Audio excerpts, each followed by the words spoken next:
So we've got two Democratic candidates for governor who say by 2040 we're going to be 100% dependent on renewable energy in Colorado. And of course, that's not going to cost anything. So Amy Oliver Cooke from the Independence Institute decided to take a quick look at it. What was this quick look? Well, we hired an economics for an energy modeling firm. This is what they do. They're out of Arlington, Virginia. They're called Energy Ventures Analysis. They looked at the pledges, the promises, the campaign promises. By both Mike Johnston, former state senator Mike Johnston, and our current congressman from the 2nd Congressional District, Jared Polis, both of whom have said 100% renewables by 2040 is a goal for them. So our question is, and by the way, both candidates have been very short on details.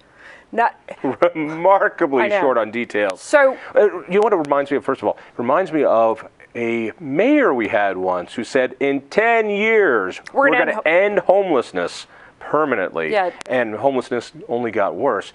So there's a promise with, and both. Let's be first of all clear. Both of these guys made this pledge. Yeah, right? they did. They both have said that they want 100% by 2040. It's been, I think Jared Polis is now calling it a goal.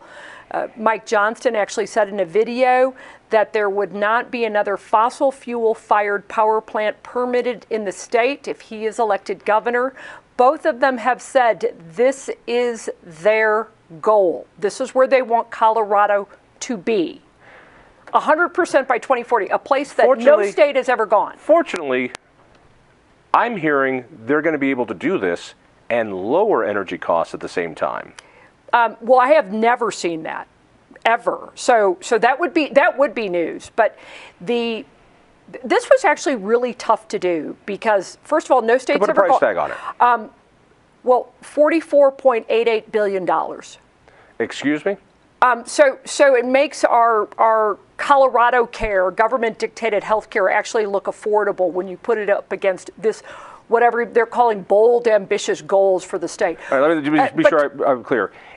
By the analysis you had done, in order to reach 100% renewables by 2040, we will have to pay, Coloradans, either in terms of new taxes, new tax subsidies, or rate increases to energy companies, $40 billion? $44.88 billion. That's about $8,100 for every man, woman, and child currently in the state of Colorado. So a family of four, $32,000. That's roughly half of the median household income in Colorado. Wow. If you're going to do it, and by the way, if you're going to do it and be intellectually honest, that's the thing.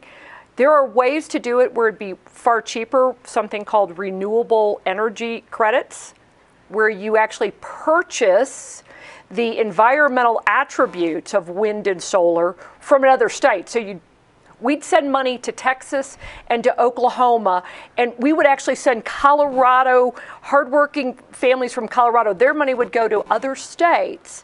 We'd get the attributes that they generated wind and electricity from wind and solar, but we wouldn't actually be using it to power our grid. So you could do that for about $2.5 billion. All right, but even then, hang on, I just want to make sure I'm clear on this.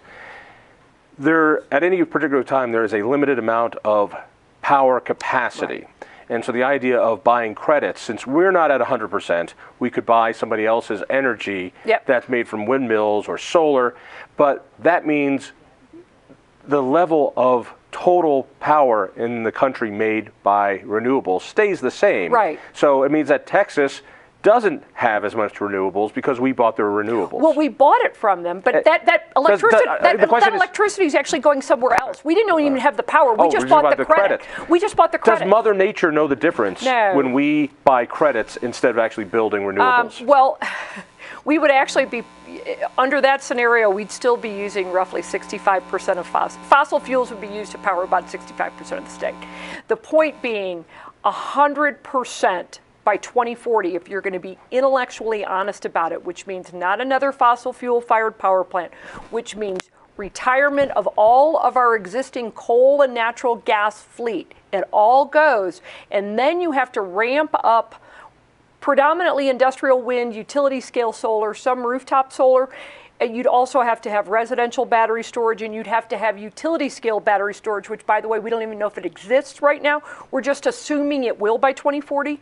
But to do that, to be intellectually honest, for those two to make that pledge that we're 100% by 2040, to be intellectually honest, the modeling we have shows to do all of that, pay for the stranded assets, is $44.88 billion. All right, let me ask some of the obvious questions. Okay. Independence Institute did not do this modeling. No, we didn't do the math. If we did the math, of course, they'd all say, ha, this is all. Yeah. So you hired a firm. Well, obviously you hired some sort of coal lackey organization that does nothing but shill for the fossil fuels industry to do this analysis. Well, I would correct? challenge anybody to look up Energy Ventures Analysis. They do a lot of work with renewables. So they do wind and solar. They do all of it. They look at all energy. And in the paper, they make it very clear they're not taking a position on whether or not this is a good idea. They're not even taking a position on the candidates. They're just saying, if you really want to do this and you're going to be intellectually honest about how you do it, for instance, retiring all of the fossil fuel fired power plants, this is what it will cost. And that's the number they came up with. That you challenge them, that's fine, I don't care. And I'm sure they're more than welcome, or they'd be more than willing to take questions about it. But this idea that you go 100% renewable, and we hear it's going to create jobs and everything like that, you have to assume that they mean shutting down all fossil fuel fired power plants, and that you're going to build it right in Colorado. So you have to think about that too. The land it would require for industrial wind in order to power. You use the term grid. Industrial wind. Give me a definition. What is industrial wind? Like a giant wind farm, as opposed to, so people will say windmill. Well, a farmer has a windmill on his property that might be 30 feet tall, and it's to power a pump when the wind blows. When I talk about industrial wind, I'm talking about wind turbines anywhere from 450 to 600 feet tall. There might be hundreds of them. They stretch across tens of thousands of acres, and that is always what a monopoly utility will use. They'll use these industrial wind farms. It seems like this is a really inconvenient report you just published. It's inconvenient because it forces a question. It's really wonderful to say we're going to get to 100% renewables. It's a goal, or as one candidate says, we're not building another fossil fuels plant, no natural gas plant, no coal plant, nothing, even though our population is exploding and industry is coming in. It begs a question. Is it going to cost? And what is it going to cost? So you're saying if we just buy credits, make ourselves feel good, we buy green stamps from other states, that's $2 billion a year. Actually, I think it's 2.23 billion. I think it said 2.5 before, but if I remember correct, 2.23 billion is a mid-level estimate. Oh, well, then we can afford that. Yeah, it's cheap. That's cheap. It's in the governor's couch. We can't get that for roads, but we'll get that to get credits that mean nothing. That'll be terrific. But we'll feel morally superior. I guess, will the candidates clarify with specificity what they want and what it's going to cost? You had an interesting little Twitter exchange with Congressman Polis, and I credit him for engaging, where he said, you didn't understand what I said. I didn't say we're going to do this.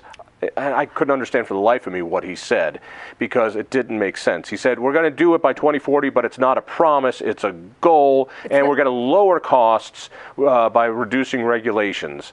I haven't yet been able to get the congressman to say that this is not going to cost us anything, or what will it cost us? Or the other question is then, if you want us to go there, it's a goal, not a mandate, so it's a goal.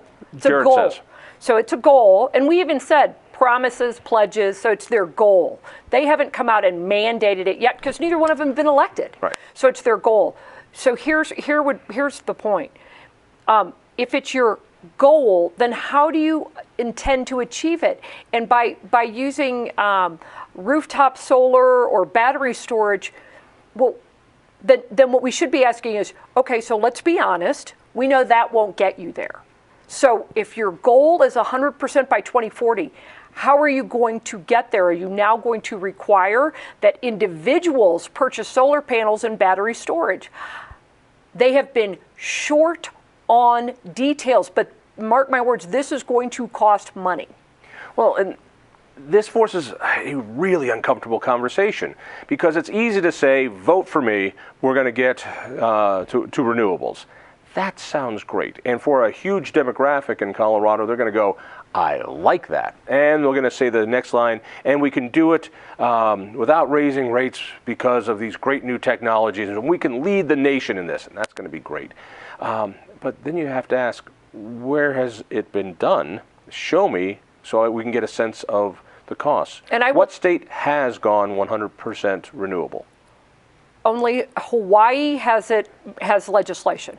And that's because they don't. Hawaii's an outlier because they have to import all their hydrocarbons. I mean, right. Of course, no, I don't blame them for wanting to produce their own wind and solar and electricity right there. Actually, they make most of, I think they make most of the power for hydroelectric, because they've got dams galore. It rains all the time there. So the other, but California introduced legislation just last year to go 100% by 2045.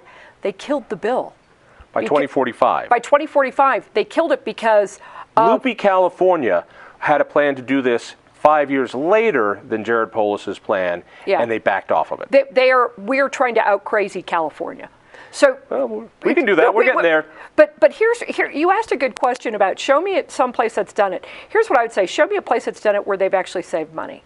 Show me where because if you look at what's happened at Colorado rates, remember, we kept being told wind and sun are free. Well, yeah, they are. I get it. As a source, they're free. It's turning them into electricity that's really expensive, which is why our rates have gone up roughly 67% in the last decade. We can't do it at 30%. How the heck are we going to do it at 100? All right. As we go closer to these primaries and the election, I just think it's important that these candidates specify what it's going to cost us. And if they say it's not going to cost us, to guarantee that it's going to be put in law, it's not going to cost us. People want to see the report. Where do they go? Independence Institute. So go to independenceinstitute.org. Follow me on Twitter at Amy Oliver Show. And a great Twitter battle going on. It is a great Twitter battle. Tell a friend. We'll see you next week.